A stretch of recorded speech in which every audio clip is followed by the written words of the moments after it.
Let's run through some, I guess, a coach's corner real quick for some questions for Coach. So if anybody got any questions in the comment thread, please go ahead and load it up, and we'll ask Coach some questions on there. I guess the first question I have for Coach is going into the second round of the playoffs. Usually your team is what it is, but are you still trying to improve on weaknesses that your team may have? Let's say you have a struggling pass game, and you've been, getting by with your run game. Are you still trying to improve the pass game, or are you doubling down on your strengths?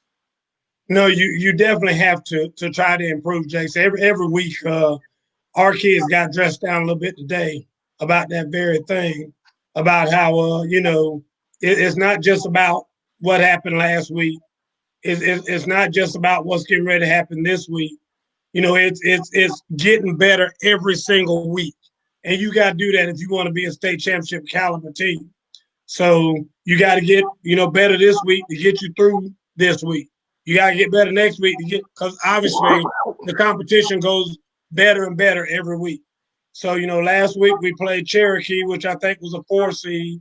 This week we're playing somebody else who's a 2 seed over there at or 1 seed. I think they're 1 seed over at West Forsyth. I think they won their region over there. Yes. So it gets to where now it's dog eat dog, and like I said, we made our bed, we got to sleep in it. We're a 2 seed, but there's a lot of holes that we got to fix, and we know that as we play better competition. So that's a very good question, though. I don't know about other teams. I know that's our philosophy.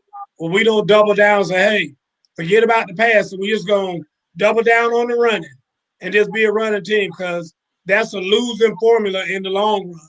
You have to be able to do both. And so yeah, that's a good question. All right. OJPV said, are they having the championships in the Dome this year or at Georgia State? Supposedly, we're having them in the Dome.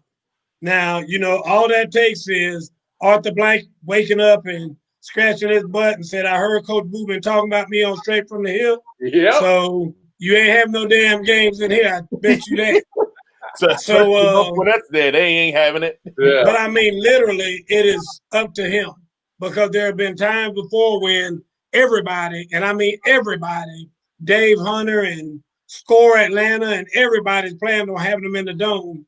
And, a month or so out, he's like, nah, I don't think I'm going to let y'all do it there, because we got too much going on. And so we have to switch and go someplace else.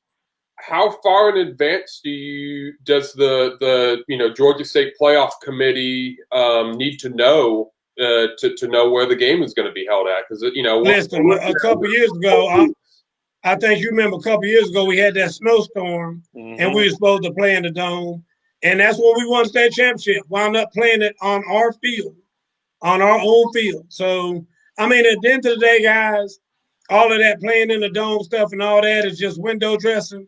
At the end of the game, it's a football game to be played against two high schools, the last two remaining high schools in the state. So if you want to drive to a cow pasture somewhere down around Macon, y'all can play down there. It doesn't matter.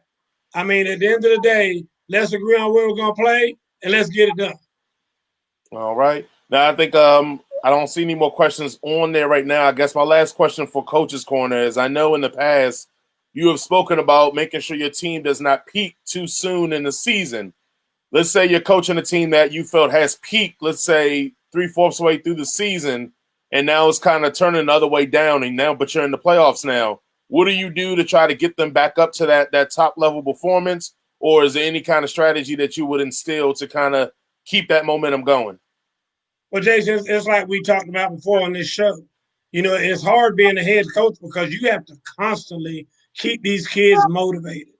And I don't know if you guys have ever had this experience of coaching teenagers, but dude, I mean, with the attention span and whatnot that they have, it is so difficult to keep them motivated just to come to practice every day. That's why we gauge it by the practices. Like, did we practice well this week?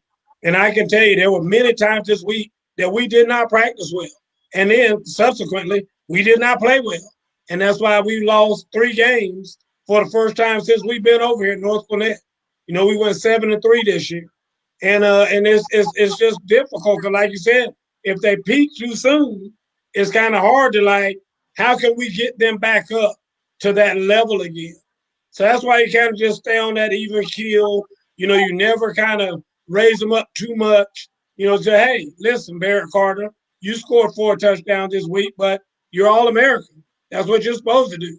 You know, so hopefully this week you should be scoring 6, you know, or whatever, right. and kind of set that bar for him that, okay, I got to get 6 this week, instead of being complacent with the 4 and being like, listen, you scored 4. I mean, there's no way you really ever going to score any more than that. You know, I mean, he had an outstanding game, played a lot of Wildcat quarterback for us last week, wound up scoring 4 touchdowns.